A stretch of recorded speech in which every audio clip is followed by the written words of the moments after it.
Hey guys, welcome back. So for this one, we're continuing our talks on Night Terrors with Night Terrors Part 4, because now with Deadman and Damian retrieving the Nightmare Stone, they're now making their way back to Arkham Tower to stop Insomnia once and for all. So let's get into it. But first, if you're new to the channel, be sure to subscribe to catch the spills every week, and don't forget to hit that bell up top to get all notifications so we can squad up in the comments for the first hour.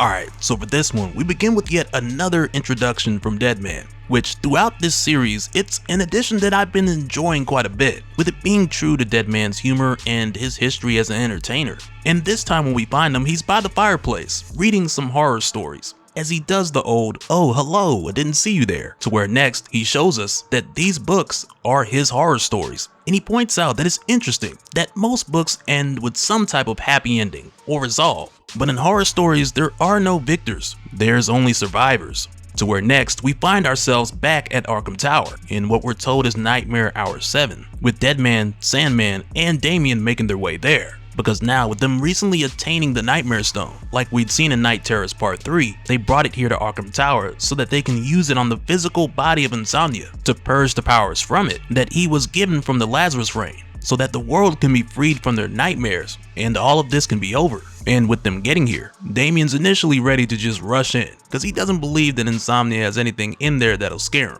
But Sandman quickly cautions Damian by letting him know that they're going into Insomnia's territory, so it's best that they all stick together. And when they go inside, to their surprise, this place is spotless. And right away, Deadman's like, this gotta be a trap. Something's gonna jump out and try to get us. But instead, we get kind of this funny moment where Sandman is like, which way are we going? We taking the elevator or the stairs? And the three of them are quiet for a moment, and on the next page we see them taking the stairs, which I ain't even mad at, because there's too many scary things that can happen in an elevator, because it could lock you in, it can go up and just fall, it could shoot you into outer space, who knows. And really at this point in Arkham Tower, there's no safe option, but I will say that I agree with their decision to take the stairs. But as they're making their way up, Batman calls to Damian, telling him that he's returned and he has his body back. So initially Damian thinks that it's Deadman, but it's not. And Batman goes on to tell Damian that Deadman has left his body. He's going on to fight Insomnia so the two of them can turn around and go home. And it's right there where Damian realizes that this is not his father, but instead it's actually Insomnia. And quickly Sandman saves Damian, telling him that he had dozed off, which is pretty wild because Damian hasn't slept this whole time. And not only has Damian been fighting throughout the course of this series, but going into Night Terrors, Damian had just completed a trial so that he could have the opportunity to speak to the Master of Sleep and Dreams, which is where he was when Night Terrors began. So I can only imagine how tired Damian actually is at this point.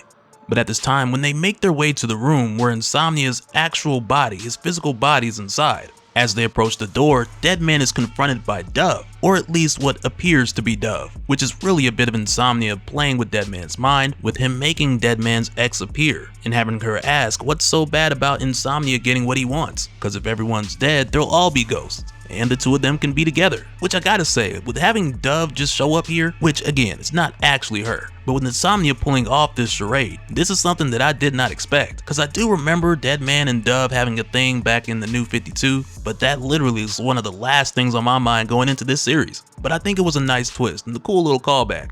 But with them heading inside of Insomnia's room and finding what happens when you don't wash your bed sheets, Jesus, Deadman goes on to tell them that this is Insomnia. His real name is Christopher Lucas. He was a killer who refused to sleep, which is why the press gave him the name Insomnia. He was locked up in Arkham after he saw something in his dreams that drove him mad, and the doctors forced him to stay asleep, which is a really messed up solution to his problem, if you even want to call it that. So from here, Deadman gets to work. He leaves Batman's body, taking the Nightmare Stone with him into Insomnia's mind, so that he can free Insomnia from the Lazarus curse. And as Deadman goes in, he notices that he can now see what Insomnia tried to hide before, which is a memory at the root of Insomnia's pain that's connected to his power. And as Deadman sees this memory play out, it takes him back to a time in Insomnia's past where he had a family. And as we see this play out with Insomnia getting home, who at this time is just Christopher Lucas, we can quickly tell that him and his family are huge Justice League fans.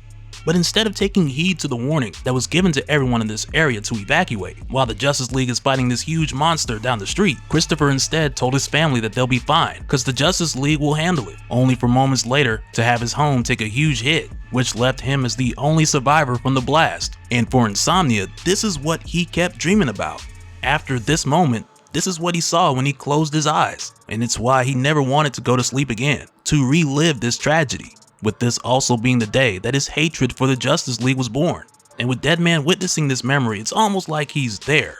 And with seeing this and now realizing what happened, Deadman tells Christopher that he's sorry, because he's sorry that he had to go through this. And in response, Christopher tells Deadman this is what he dreamed, this is what he saw, and he asks him, does he get it now? Does he see? As he transforms into Insomnia and tells Deadman that the Justice League were too busy fighting evil Batman. They were too busy saving the world to save his, which is a wild detail that now lets us know that his tragedy spun out of the events of Dark Knight's Metal. And as it would seem, this only fueled his hatred for the Justice League even more. Because the way Insomnia sees it, these so-called heroes who dress up in hopes of saving the day, half the time they're creating the danger that they're supposedly saving everyone from.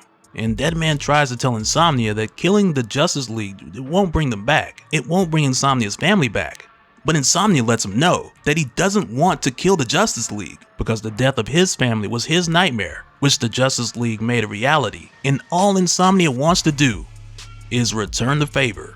And this is something that Insomnia wants the world to see. He wants the world to see the Justice League the way that he does, as horror. But Deadman lets him know that he's not gonna let him do that, and that's why he brought the Nightmare Stone to end all of this. And it's here where Insomnia tells Deadman that that's what he wanted from the beginning. And he told Deadman this in the beginning. He wanted Deadman to bring him the Nightmare Stone. But for Deadman, he's just like, there's no way he's gonna let him just take it, because the Nightmare Stone requires a sacrifice to control. So Insomnia reminds Deadman about the whole thing of if you die in your nightmares, you die for real, as he slices open his own throat, which then happens in the real world, effectively killing him and allowing him to take the Nightmare Stone from Deadman so that he can make all of the hero's nightmares come true. Which for a second then takes us back to the Deadman narration where he's just like, yeah, I f***ed that up, because he essentially just delivered the Nightmare Stone to Insomnia, which is precisely what they were trying to avoid. But also, now with Insomnia's physical body dead, everyone who was asleep before, they're now awake, which from here now starts to take us into a lot of the conclusions, or really the part 2 portions of all the tie-ins, like what we saw when Bruce finally got back control of his exhausted body,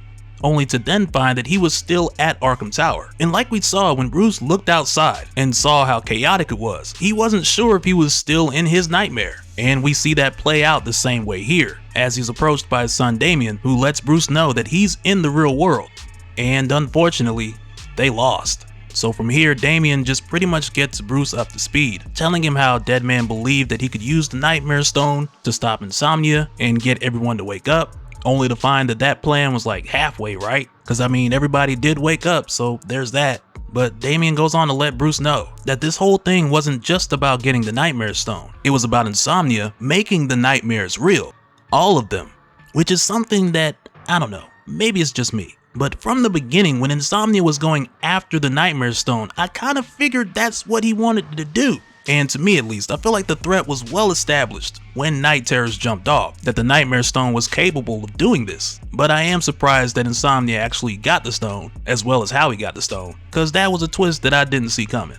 And now, when we go back to the Hall of Justice, we see Deadman and Sandman just hanging off the front of the building, with Insomnia now having accomplished what he set out to do, which was his mission of showing the world, the heroes, the way that he sees them, and not just in a nightmare, but in reality, as he tells the heroes' nightmares to come, play, and show the world what they really are, as we see the nightmares that the heroes experienced make their way into the real world, amongst what it sounds like is just other nightmares running amok, which is wild. But I was thinking, with us seeing this and getting closer to the conclusion, at a later time, perhaps closer to Halloween or something, I may go back and cover more of the Night Terrors and put them on the playlist so we can go back and talk about more of the tie-ins, because a lot of them dropped at the same time this summer, and I'd rather cover them in October instead of pushing back everything that we're covering now. So let me know in the comments if that's something that you guys will be interested in, because that way when we're done, I could just throw it all into one big spill.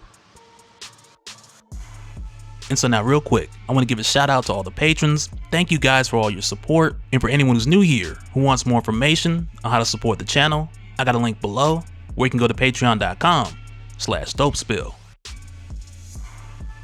But that'll do it for this one, guys. Let me know your thoughts down in the comments below, and we'll do it again on the next one. Alright, later.